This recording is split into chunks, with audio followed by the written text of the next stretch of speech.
looking at drawing some scales with our dip pens. This is really going to be quite good for your lizards or dragonflies' wings. So using your dip pens, go and dip your dip pen into your inks. Just be careful not to get on your fingers like I've got here.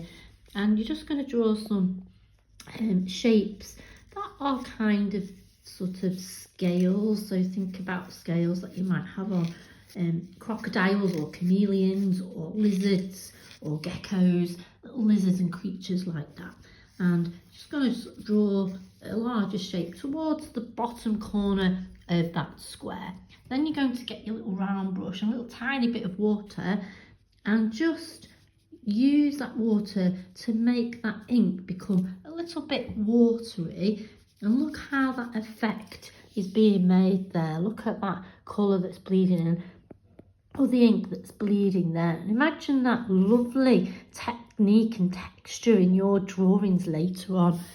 And you don't need to keep putting water on your brushes. Use the brush that you've got and have a little practice using and watering down from the lines that you've got there to create a different type of texture. And then with your dip ink, I'm thinking dragonflies or wasp wings where they've got delicate little veins and little lines. Just have a little practice again, drawing with your dip ink, your little pen there, and drawing some smaller sections, thinking dragonfly, thinking wasp wings and the little veins that they might have.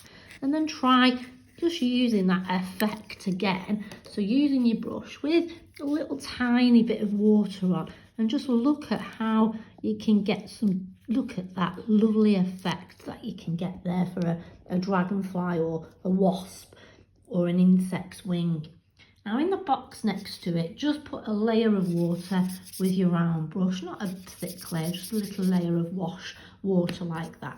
And with your dip pen, you're going to draw the shape of your scales straight on to the damp water. And look how that is bleeding. Look at how the ink bleeds out. And you get a lovely, lovely different experiment like this here. Look at that, where that's bleeding outwards. And do the same with like the dragonfly, little techniques that we looked at where we did them a little bit smaller on the previous box. And again, just look at that, where the ink just sort of bleeds out in different directions where the damp paper is. Just look at that effect that that's created. You can always go back and work into that later as well. If it's gone a bit too far or you think there needs to be a lighter bit, you could use a white pen or a white a bit of paint or something like that to show some more texture. The next bit, we're just going to use some earbuds, dip them into the ink and do like a nice little dab effect here.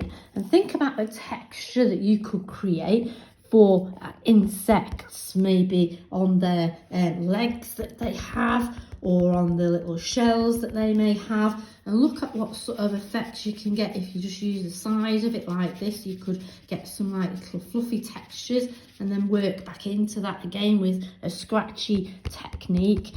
And then just dab around with your earbud to create that lovely, lovely, lovely, look at that lovely texture that we've got there. And have a little bit of a draw with the side of it as well to see what happens. You're then going to need a layer of water onto the next box here. And you're going to just dip your earbud and just let it. Look at that, where that is just bleeding out. Think of all the lovely effects that you could get on, say, butterflies' wings, textures of insects' bodies, on feathers of owls, hawks and different birds like that. And just look at how that ink is just doing its thing and just bleeding out onto the surface. The next box here, going to use a stick. And this is a normal cocktail barbecue stick, or you can use one of those little tiny cocktail sticks. I tend to use the longer barbecue stick, should I say, so that I don't get ink on my fingers.